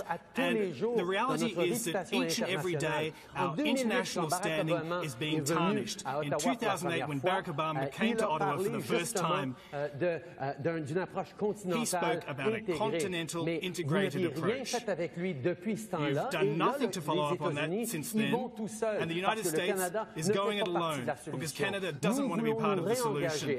We want to re-engage alongside the United States and Mexico to have an integrated approach on energy, on the environment, on economic growth that we can achieve together. That's real leadership that you have failed in giving Canada. We're never going to take lectures from a party with the worst track record in greenhouse gases in Canada's history. Talk about the meetings with Mr. Obama. We have embarked on a system. What we are doing in our government is we are making sure we know exactly where we're going to reduce emissions in a way that preserves jobs and doesn't impose costs on consumers. We're proceeding with a sector-by-sector regulatory approach. In the transportation and other sectors, methane and oil and gas, for example, we are proceeding in collaboration with the United States.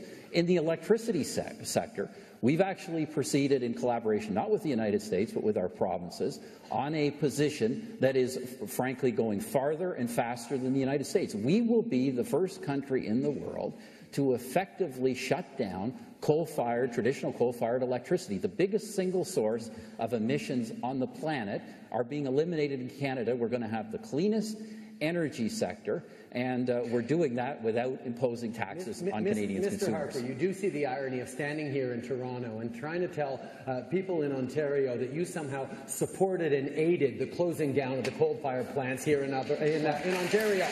You and your government fought tooth and nail against the Ontario government, as it was demonstrating that it could reduce its emissions by the most significant degree of any jurisdiction in the country by making a simple policy decision that you were no part of and even blocking and ridiculing from your gang in Ottawa, and then at the same time now taking credit for it. That's just factually untrue. Mr. Harper, these people know better than what they're trying to say. We have put in place at the national level, it's a binding system of regulation in collaboration, not just with the province of Ontario, but Nova Scotia, Alberta, Saskatchewan, all of the provinces that use coal-fired electricity. It's an example of collaboration. We're eliminating coal-fired electricity. And guess what? You talk about the United States, emissions from their coal-fired electricity sector, are bigger than emissions from the entire Canadian economy. We're leading the world on this sector. Merci, Monsieur Harper. Allez-y, Monsieur Mulcair. Entre dans la discussion. Thank you, Mr. Harper. Mr. Mulcair, if you'd like to take the floor at this point. Well, this may surprise some people, but Mr. Harper is completely right when he says that the Liberals used their signature of the Kyoto Protocol as a public relations exercise. He's entirely right when he says that the Liberals had the worst track record, apart from Kazakhstan, as it turns out. And I have a track no record that you can easily refer to. Those figures are published. Every year that I was the Minister of the Environment in Quebec, I actually was able to reduce greenhouse gas emissions in Quebec. We had a clear plan to do it. The NDP has a clear plan to reduce greenhouse gas emissions in Canada. We're going to be basing ourselves largely on the successful cap-and-trade model that we used in Canada and in the U.S. to reduce SO2 emissions that was causing acid rain. It works. But if provinces have been doing something else that also works, we're not going to be imposing the detail of the means to get there. What we're going to be talking about is the combined obligation of result. No more excuses possible. No more fake stuff from the Liberals. No more pretending to do things from the Conservatives. Fake, Mr. The NDP will get it done. I have that track record. We have that clear plan. These will be hard caps. There'll be real limits, and they will be enforced. Mr. Mulcair is yet again making the kinds of announcements that aren't followed up by any real plan to achieve this, because Mr. Mulcair has taken the decision that what he has to do at all costs is balance Mr. Harper's budget. He cannot make the kinds of investments that the Liberal Party is choosing to make in the kinds of things that Canada needs right now, because, yes, we have chosen to run 3 modest deficits to balance the budget by 2019, because the time to invest is now. The time to take action on climate change is now. These are the choices that we've made that you, quite frankly, cannot make. And even as you announced with tremendous strength and pomp your climate change plan, we have your friend and ally, the NDP Premier of Alberta, who said that, you know what, she's not so crazy about your approach on climate change reductions. When you can't even get an NDP Premier to endorse your environmental plan, you know you're in real trouble, Mr. Mulcair. Actually, Mr. Trudeau, Alberta is of one mind with us on the obligation of result. But this is about sustainable development. And when you say that your only way of governing is going to be to dump a massive economic debt on the backs of future generations, you're right. We strongly disagree with you, because Mr. Harper has left a huge ecological debt on the backs of future generations. And the last time the Liberals were in power, with their 24% cut to social and health transfers, that left a huge social debt on the backs of future generations. The NDP has the best track record of any party in Canada for balanced budgets. When we took over Saskatchewan with Tommy Douglas, oh, you're right, I forgot I was in Toronto. There was one exception, but it turned out that Bob Rae was a Liberal.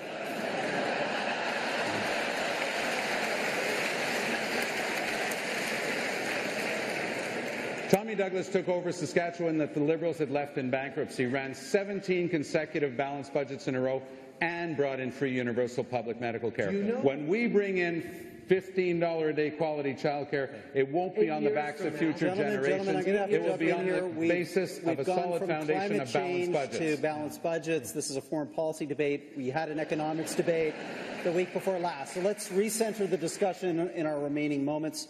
Mr. Harper, back to you on climate change and the Paris negotiations. Both of these parties will never actually lay out precisely where it is they intend to reduce emissions. The advantage of proceeding sector by sector is you actually know what you're going to do, and you're able to make sure you minimize the costs on jobs in the Canadian economy. We're also investing over $1 billion a year, have been for 10 years, on green energy and energy efficiency. The only real policies ever proposed by either of these parties are effectively carbon taxes where we would hit consumers. And frankly, carbon taxes are not about reducing emissions. They're about raising revenue for the government. In case of Mr. Trudeau's right, in case of Mr. Mulcair's plan, it's already been rejected by an NDP government in Alberta. That tells you where it's going. Okay, gentlemen, we're going to wrap up that topic and move on to our final long-form discussion. Mr. Mulcair, I want to start with you. Your party is opposed publicly to making concessions on supply management and aspects of auto manufacturing in the context of the current Trans-Pacific Partnership negotiations. Does this mean that under an NDP-led government, Canada would be locked out of some of the world's fastest-growing markets? Merci beaucoup, Rudyard. Oui, plus tôt cette semaine, j'ai eu l'occasion de parler avec Marcel Groslo, qui est le président de l'Union des producteurs agricoles.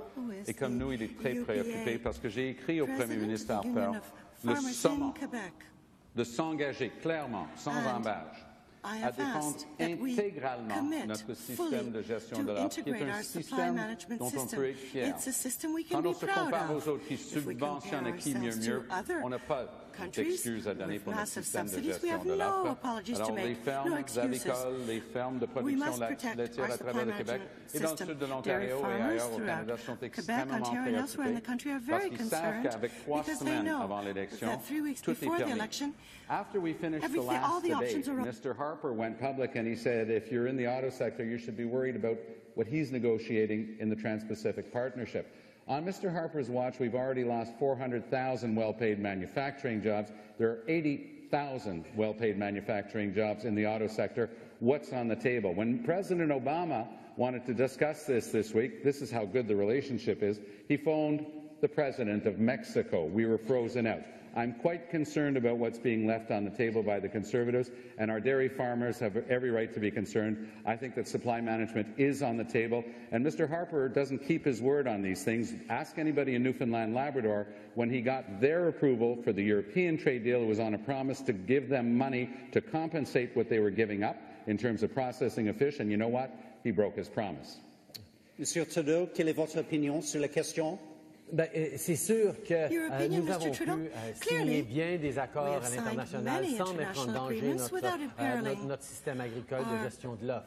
La réalité, c'est que M. Harper, comme il a toujours fait, est en train de démontrer un manque complet de transparence, pas en train de dire ce qu'il est en train de faire. Et comme M. Mulcair le souligne bien, M. Harper régulièrement est en train de briser sa parole, revenir sur sa parole sur bien des enjeux au niveau de promesses faites en matière de commerce international. Nous avons besoin d'accords de commerce international. On sait que c'est bon pour les emplois. On a besoin d'attirer de l'investissement. C'est la réalité que nous devons et on ne peut pas faire semblant non plus que le monde est un marché libre en termes d'agriculture. Nous avons un système qui fonctionne et on a signé des accords très importants sans les mettre en péril. Mais nous avons besoin de ces accords-là. Nous avons besoin d'attirer de l'investissement étranger. Nous avons besoin pour créer des emplois ici au Canada. Vous savez que des secteurs manufacturiers et exportateurs payent 50% plus élevé en salaire aux Canadiens de la classe moyenne que des secteurs qui n'exportent pas. Le commerce international est essentiel pour le Canada. Or, M. Harper aime bien parler de son appui et des accords qu'il a signés, mais nos exportations ont eu le pire taux de croissance sous son gouvernement depuis la Deuxième Guerre mondiale. Il n'est pas en train de livrer à ce niveau-là. Moi, je vais vous dire que lorsqu'on regarde le bilan des libéraux en la matière, rappelez-vous, pour se faire élire, Jean Chrétien avait promis dans son livre rouge, le même livre rouge où il avait promis d'abolir le TPS. Vous vous souvenez du livre rouge? Dans ce livre rouge, c'était écrit qu'il allait déchirer l'accord de libre-échange nord-américain dès qu'il formait un gouvernement. Il n'a évidemment rien fait de la sorte. C'est pour ça qu'il faut faire tellement attention avant de décider. Parce qu'une fois que c'est marqué, une fois que ça rentre dans les mœurs, une fois que tout le monde dépense, c'est extrêmement difficile de toucher. difficult to change the course of your approach. We're talking about the ability of the state to protect the health of Canadians and the environment. Chapter 11 is a real challenge. Mr. Trudeau stated that he was supporting the agreement with Europe before having even read it. I know that he hadn't read it because it hadn't been published yet. He stood up in the House of Commons to congratulate heartily Mr. Harper for this initiative and his support for the agreement. There are provisions with regard to investor states that are of concern to us and that are of concern to many European countries. That's why even if he made this announcement a half a dozen times, there still isn't an agreement with Europe. So let's stop making this kind of statement with slogans on the part of Conservatives without having read these agreements. I will never accept this for crucial issues like the environment or like health. I will never let a panel of foreign experts start deciding what I should be entitled to say and decide in the interest of the public. This is a fundamental Canadian value, to maintain the authority of the state to reach these decisions, make them in the interest of the public. You know, Mr. Mulcair is trying to change the NDP to make it suit his image. But the truth is that he's having a lot of difficulty understanding that we need international trade agreements to build a stronger future for our workers, for our economy. The NDP party has supported none of these international trade agreements that we've signed in recent years. Oh no, sorry, he did support one with Jordan. It's the only one he accepted. The reality is that this is a party that has not yet understood to what extent it's important to attract investment to Canada, to have markets for exports, to be committed with the growing economies of Asia. We need to be committed. And yes, the Liberal Party strongly believes in international trade agreements. We know that they're essential for economic growth, to create good jobs for Canadians. This is why we applauded the Canada-Europe agreement. But indeed, as in the case of many other agreements, Mr. Harper has not yet delivered the goods. We're nowhere with China, even if Australia has just signed. We're at the very beginning of our discussions with India, despite the rapprochement, the rapprochement that Mr. Harper has lodged with the Prime Minister of India and with the U.S., we are suffering with regard to international trade. But I just thought of this. There is an issue that Mr. Mulcair is ready to negotiate with the U.S. It's bulk water exports. Proposed that we export, as Minister of Environment in Quebec, proposed that we export bulk water to the United States. You gave a speech on it. You compared it to forestry. Mr. Mulcair, you are willing to sell our water to the United States. Please jump in, Mr. Mulcair. An accusation has been made. We'd like you to respond. Sure. First of all, with regard to trade deals, there was a trade deal with Korea that was backed by the NDP. So Mr. Trudeau is inventing facts once again. When I was the minister, we had lots of debates, but the important thing to look at is what we decided. And I decided to shut the door because bulk water exports would have been a terrible idea, especially under the North American Free Trade Agreement and the Proportionality Clause, and we made sure that we shut the door and we locked it tight. But there was a good public debate. Mr. Trudeau doesn't understand debates because he's used to having people write his lines for him. But with regard to Korea, it is a representation of what the NDP knows how to do. We are looking for an even playing field. We are looking for trade agreements with countries that share our values, whether it's the protection of the environment or the protection of workers' rights. This is an even playing field. This can be about reciprocity. But what we won't do is what Mr. Harper's done, is sign deals with countries like Honduras, who right after a coup, Mr. Harper ran to try to make a deal with Honduras. That's a country that doesn't respect workers' rights, it doesn't respect human rights, and we shouldn't be putting them on an even playing field with us because we're communicating that we find that's okay. Same thing with our trade deal with Colombia. There are times when you have to stand up and say, Canadians expect their government to reflect their values when they're putting their name on a trade agreement, and Mr. Harper has consistently failed to show any respect for those fundamental Canadian values. Mr. Mulcair, I'm going to go to Mr. Harper. In the 21st century, the global economy, the creation and the retention of good-paying jobs are going to depend vitally on having privileged trade access to the major economies of the world.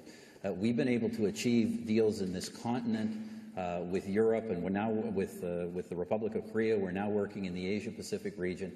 Every time we have done so in making sure we also protect our vital interests, advance the interests of our automobile sector, protect the interests of supply management, advance the interests of Canadian agriculture. Look, there's always a reason to walk away from the table. There's always a reason to be against agreements. These parties here oppose the original Canada-U.S. agreement. They oppose NAFTA. Some of them oppose Europe. But the reality is we have been able to do these agreements, advance the interests of the Canadian economy. We will only sign a deal if it is in the interest of the Canadian economy, but we are going to sit at the table and we're going to make sure we're there and that we advance and defend Canadian interests. Mr. Harper talks about how many deals he's signed over the past years, what a great job he's done reaching out around the world, but Canada has the worst rate of export growth.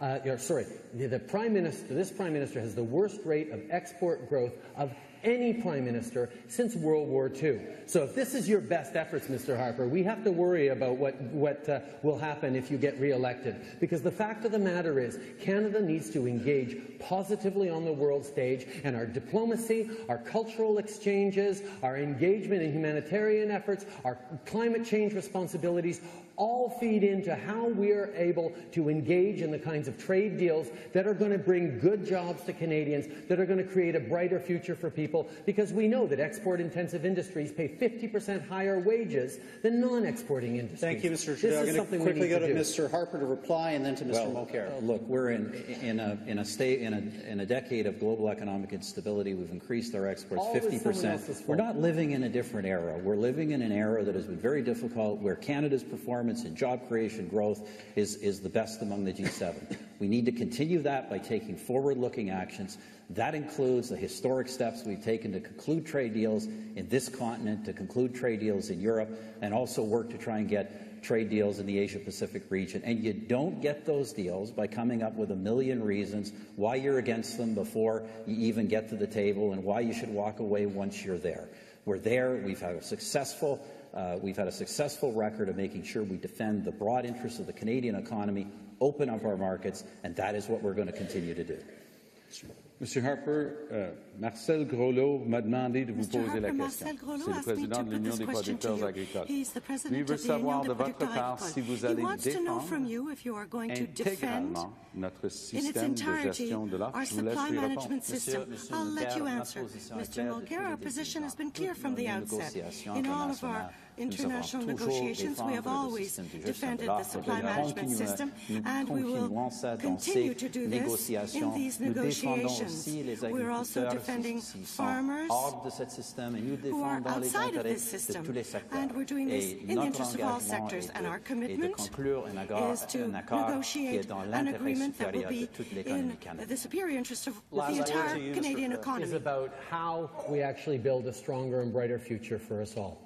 Now, the Liberal Party has put forward propositions, and you've heard about them, on deficits to invest in our communities and our infrastructure. But we also understand that trade and creating good jobs is at the heart of what every Canadian Prime Minister needs to do.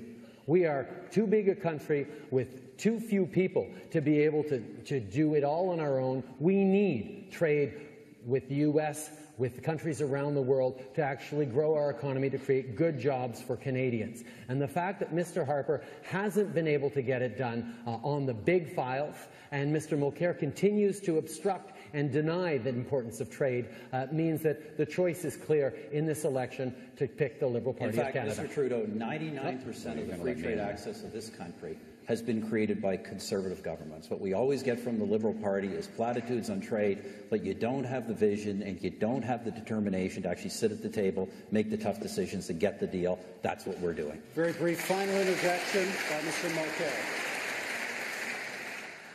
Thank you, Roger. The question to ask is, who do you want representing Canada at the climate change conference in Paris in December?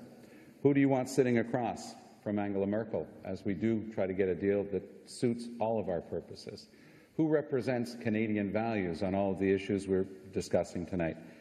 For 150 years, we've been told we have no choice but to alternate between the sponsorship scandal and the Liberals, and the Senate scandal and the Conservatives. This time around, there's a real choice of an NDP government, a progressive, forward-looking choice for Canada and for Canadians' values. Merci, Monsieur Mulcair.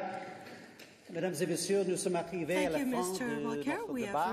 Let's give a big round of applause for all three party leaders for taking part.